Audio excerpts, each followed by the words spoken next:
pag-usapan natin ngayon ang nagbabagang issue sa bayan kay Gloria Arroyo. Ito, kasong plunder laban kay dating Pangulo at ngayon Congresswoman Gloria Arroyo ibinasura ng Korte Suprema. Matapos ang 5 taong hospital arrest sa Veterans Memorial Medical Center sa botong 11-4, lahat ng resolusyon na na-issue ng Sandigan Bayan noong April 6, 2015 at September 10, 2015 ay wala ng bisa. Dahil dito nagdesisyon ang Korte Suprema na agarang palayain mula sa detensyon si Gloria Arroyo. Kung babalikan natin, naghain ng demurrer to evidence petition si Arroyo upang ma-dismiss ang kanyang kaso dahil sa kakulangan ng ebidensya. Ang nalalabing kaso na lamang sa kanya na plunder ay ang alleged misuse ng 366 million ng Philippine Charity Sweepstakes Office or PCSO mula 2008 hanggang 2010.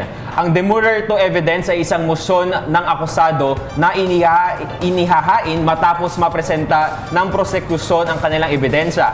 Karaniwang inihahain ito kapag nakitang hindi sapat ang ebidensya. Ayon sa petisyon ni Arroyo, hindi sapat ang 637 na exhibits at maging ang 21 testimonies ng kanilang witnesses upang patunayan na naging tiwali si Arroyo. Ang 4 naman na justices na hindi bumoto para sa petisyon ni Arroyo ay sina Chief Justice Maria Lourdes Sereno, Senior Associate Justice Antonio Carpio, Associate Justice Marvic Leonen at Associate Justice Alfredo Benjamin Cagioa. Ikinatuwa naman ng dating First Gentleman Mike Arroyo ang desisyon na pinatunayan umano ng Korte Suprema na ito pa rin ang huling pag-asa ng hustisya ng bayan. Aniya ang ruling ng SC ay ang argumento na kanilang ipinaglalaban sa loob ng 6 na taon.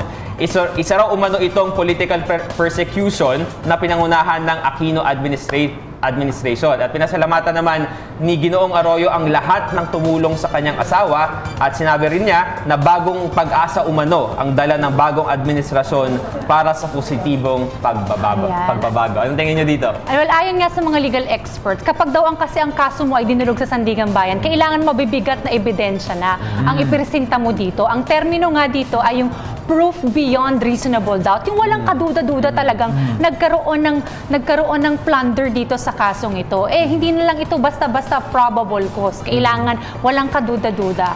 Tapos, ang isa pang issue dito, bakit daw si PGMA lamang ang nakulong? Kung conspiracy to plunder ito, maraming involved. So, dapat na-involved din sa kaso yung ibang mga miyembro ng PCSO. Okay, well, kung sinabi nila maraming natutuwa sa mga supporters ng dating Pangulong CGMA, marami ring nadismaya. Siguro yung mga naapektuhan ng mga kasong yun. Unang-unang nadismaya po ay si Ombudsman Conchita Carpio Morales sa pag-absuelto nga ng Supreme Court dito. Hindi pa man alam ng legal or prosecution, hindi pa sinasabi ng prosecution kung ano yung susunod nilang hakbang, kinakailangan talagang i-apela ito. Ang reklamo dito ng ating ombudsman, bakit naglabas ng desisyon na ganito? Gayon, nung July 1 lamang ay sandamakmak na ebidensya ang kanilang ipinresenta ng prosecution. So bakit nga ba?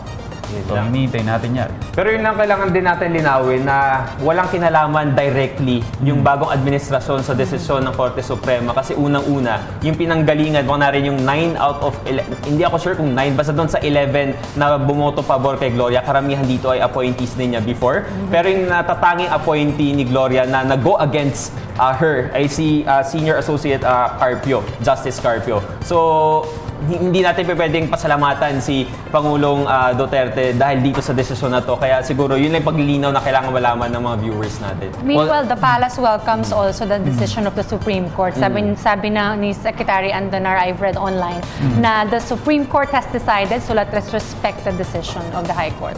Well, si Secretary Duresa naman ay nagpahayag din ng kanyang pagiging masaya sa naging desisyon. Pero sa kanya, on a personal note, dahil siya naging kaibigan na ng dating Pangulo at naging katrabaho rin. Pero sa ngayon po, hihintayin pa natin dahil hindi lang yan ang kaso ng dating Pangulong CGMA.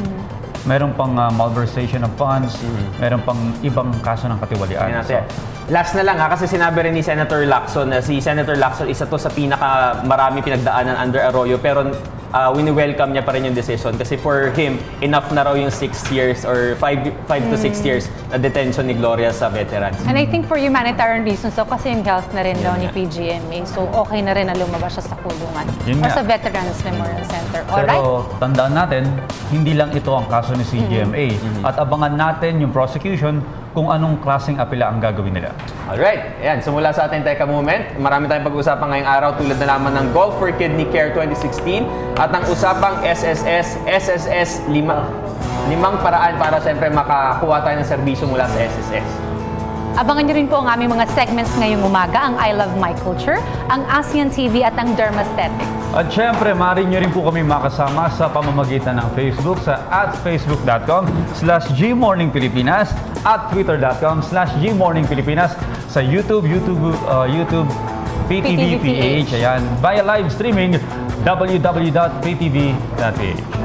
Huwag po kayong alis dahil magbabalik pa po ang Good Morning Pilipinas! Hi, ako si Ria Fernandez. Mag-subscribe na sa PTV YouTube channel. I-click lang ang subscribe button.